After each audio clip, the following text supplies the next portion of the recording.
Today's play activity is hands and legs, which comes under the category of emotional and aesthetic development of preschool students. So this play activity can be shared with a preschool teacher or parent who have the children of the age group 2 to 8 years old. The objective of this play activity is to become familiar with body parts and body shapes. To color with crayon. For this we need a medium group of students, and material required is newspaper, crayon, sketch pen, scissors. How we have to do the preparation? Paste several sheets of newspaper together so that it is big enough for a child to lie flat with the hands extended out. Place the paper on the floor. This activity could be carried on for a few days until all the children's drawing are completed. How we have to do this activity?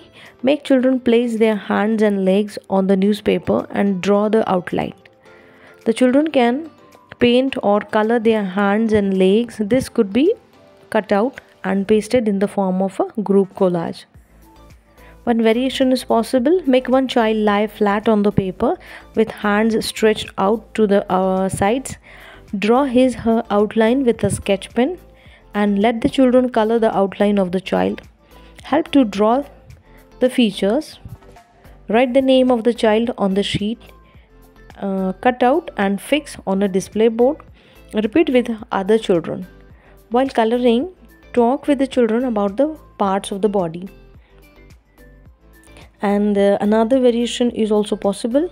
Teach the song about the body parts, like heads and shoulder, knees and toes, heads and shoulder, knees and toes, heads and shoulder, knees and toes, eyes, ear, mouth and nose. Here, third variation is possible. Do actions and body movement to the music and make children imitate you. मुलांचा भावनिक विकास आणि सौंदर्य अनुभवाचा विकास करण्यासाठी hands and legs ही play activity आहे, ज्यामध्ये आपल्याला काही newspaper, crayon, colour, sketch pen आणि सीझर्स लागतील. ह्यामध्ये आपण एक मोठा न्यूजपेपर घ्यायचा आहे. एकावर एक अशा 3-4 शीट्स टाकून आपण त्याला थोडंसं जाड करू शकतो आणि त्या शीटवर त्या लहान मुलाला झोपवायचं आणि त्याच्या बॉडीचा जी आउटलाईन आहे ती आपण आउटलाईन काढायची. इतर मुलांना काढायला सांगायची आणि त्यानंतर तिथून तो जी आउटलाईन काढलेली आहे तर तिथून आपल्याला ते कट करायचं आहे कैचीने. आणि मग ह्याच्यानंतर ह्या कटआउट जे आहे तर ह्याला तुम्ही मुलांना आपण कलर करायला सांगू शकतो. त्यानंतर ह्याच्यामध्ये आणखी काही डिटेल्स जर काढू शकत असतील मुलं मोठे असतील वयाने तर मग ते मुलं काढू शकतात आणि मग त्या शीटवर त्या मुलांचं नाव लिहायचं आहे. असं आपल्याला वेळ मिळेल तेव्हा तसं एकेका प्रत्येक मुलाचं ते करायचं आहे आणि आपल्याला बुलेटिन बोर्डवर ते लावायचं आहे. आणि परत आपण हे म्हणजे मुलांना बॉडी पार्ट्स ओळखायला आले पाहिजे, स्वतःचे कुठले कुठले बॉडी पार्ट्स असतात त्याच्याशी रिलेटेड ही ॲक्टिव्हिटी आहे.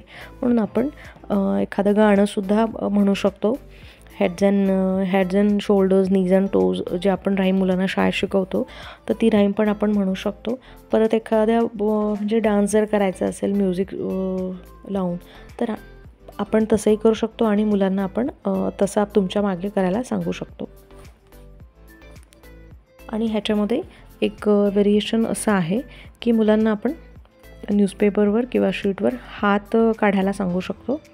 हात ठेवायचा आणि त्याचं आउटलाईन काढायचं. त्यानंतर पाय ठेवायचा आणि त्याचं आउटलाईन काढायचं आणि ते कैचीने कट करायचं. आणि त्यानंतर ते आपण त्या शीटवर मुलांचं नाव लिहू शकतो. त्यानंतर मुलांना आपण त्यांना त्या हाताला आणि पायाला कलर करायला सांगू शकतो. आणि जसं आधी सांगितलं तसं ते पूर्ण बॉडी आपण म्हणजे मुलांना झोपवून न्यूजपेपरवर ती पूर्ण बॉडी आउटलाईन करून आपण ती कापून त्याला पण कलर करू शकतो. तर ह्या दोन एक व्हेरिएशन आहे. परत हे सगळं करताना आपण मुलांना एखादं गाणं म्हणजे राईम जी आहे बॉडी पार्टशी रिलेटेड कुठलीही असेल आपल्याकडे तर ती पण राईम आपण मुलांना म्हणायला सांगू शकतो. म्हणजे ती पाठही होते आणि एक अवेअरनेस जी असते मुलांना आपल्या स्वतःच्या बॉडी पार्ट्सविषयी ती पण येते. आणि मुलं तुमच्या आपण जर डान्स जर त्याच्यावर काही रिलेटेड स्टेप्स, डान्स मूवमेंट्स जर शिकवत असेल तर मुलांना ते पण लक्षात राहतं आणि मुलं घरी पण त्या गोष्टी एन्जॉय करतात आणि इमिटेट करतात. त्यामुळे ही एक मजेशीर ॲक्टिव्हिटी नक्कीच शाळेत आणि घरी आपण घेऊ शकतो.